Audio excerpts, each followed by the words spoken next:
Hi, today we're going to be talking about roofing nail guns, and in fact, my favorite roofing nail gun, the BOSTITCH RN46-1. I have a big reason why I love this particular brand of guns. You know, BOSTITCH, DeWalt, and Porter Cable all are involved in that kind of conglomerate area. If you have a problem with your gun, in my local area, you take it down to the repair shop, you give them $60, they rebuild the whole gun for you. To me, that's huge. If I have a problem with a gun, I don't want to be spending $300 to get a $300 gun fixed. And sometimes just the parts alone, if you're going to rebuild it yourself, are going to cost you $100. You know, I took in a Porter Cable gun that, you know, was blown up, and I'd used it too much and abused it and everything else, and they rebuilt it all for $60. Would have cost me over $100 just for the parts. So, just staying that aside, kind of some of the great features on the gun. One, it has a trigger lockout, which basically means it will not allow me to pull the trigger if I don't have any rounds or I'm down to like 3 or 4 rounds in the gun. So it won't allow me to break drivers. Second of all, the loading sequence on the gun. So I can open up the whole entire chamber and load it without having to have double doors. That's why I like this particular gun over all the other guns I've ever had. And I've had tons of different guns. You drop them in. It also has an adjustable shuttle here, which can be, you know, twisted and brought up and down for different size nails. This one only has 2 spots, which is kind of nice. You only have to worry about anything above 1 1/4 and anything below 1 1/4. So you'd only set it twice, which is really nice. Once you got it in there, you lock it in, close your door. The whole thing loads with one door. I love that. Okay, now the next thing I really like is the idea of, instead of having a little thumb knob, you're going to move up and down if you're wearing gloves. It's a twist. So it just twists for longer or going deeper into the stuff or farther down. So that's pretty much what it is. It's going to allow me to go deeper or shallower. Real simple, you know, kind of thing here. And it has about 6 different positions. So you just got to find so you don't get blow through on your deck and you're not changing the air pressure in your guns all day long. So I really like that. If you're getting into an older spot of the roof, maybe the decking's a little harder, one little notch, you're back shooting again. So definitely like that. I love this flat nose. Okay, I can sit there and bump it right up against the shingles. I know that when I'm sitting there, if I want to set my next row of shingles, I can put it right there, drop my next row of shingles on there, and not have to let go of my gun so my gun's not sliding off the roof. Definitely something I like. Okay, I'll tell you that much right now. The gun itself also has an easy adjust on the bottom for your different heights of deck, or different heights of shingles. So if you need spacing at, let's say you're doing 3-tab shingles and you need 3 or 5 inches or whatever it would be on that particular shingle, you set it, and I found it to actually be pretty close on the dial here. It actually has a little gauge on the bottom. So this particular one I'm going to set to 6 because that's how far I want my next shingle to be off, because we're going to use architectural shingles. So I'm going to go ahead and shoot along. These shoot really great, not a lot of kickback, not a lot of vibration because they're magnesium.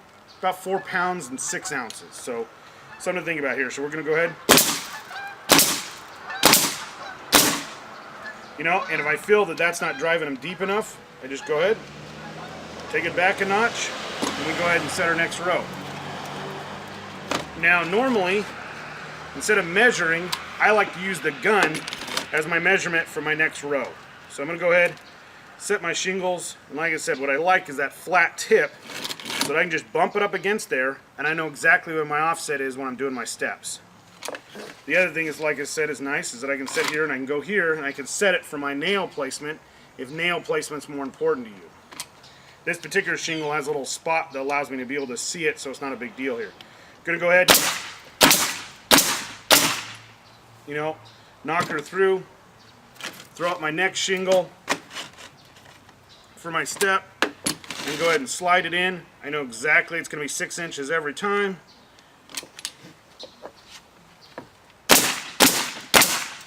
Okay, and I can also, like I said, I can sit there and set my tip right here on the shingle and set my last stage and know that I don't have to use both hands to get a perfect reveal. So I can do that. Then I go ahead and slide in here, get it there, go ahead. And I can sit there and hit the same reveal every single time. As you can see, guns don't use much air, easy to oil.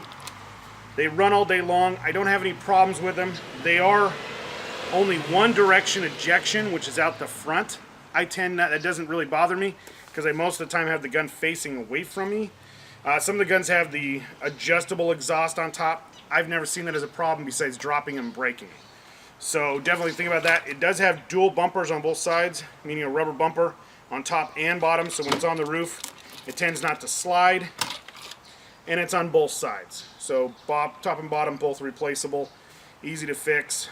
You can't really say much else. I mean, the other thing that's kind of nice is the gun does shoot just fine if you're going to do it sequential and just pull the trigger. I've had other guns that tend not to like that. They actually like bump firing better. This particular gun allows you, they're just super nice. I am shooting 1.5" staple or nails here. I've never had any problems with it, even going into where you're going directly into the plywood here. They shoot plenty fast. You can shoot all day long, faster than I think anybody could put in shingles. This gun will hold up to that. They're yellow.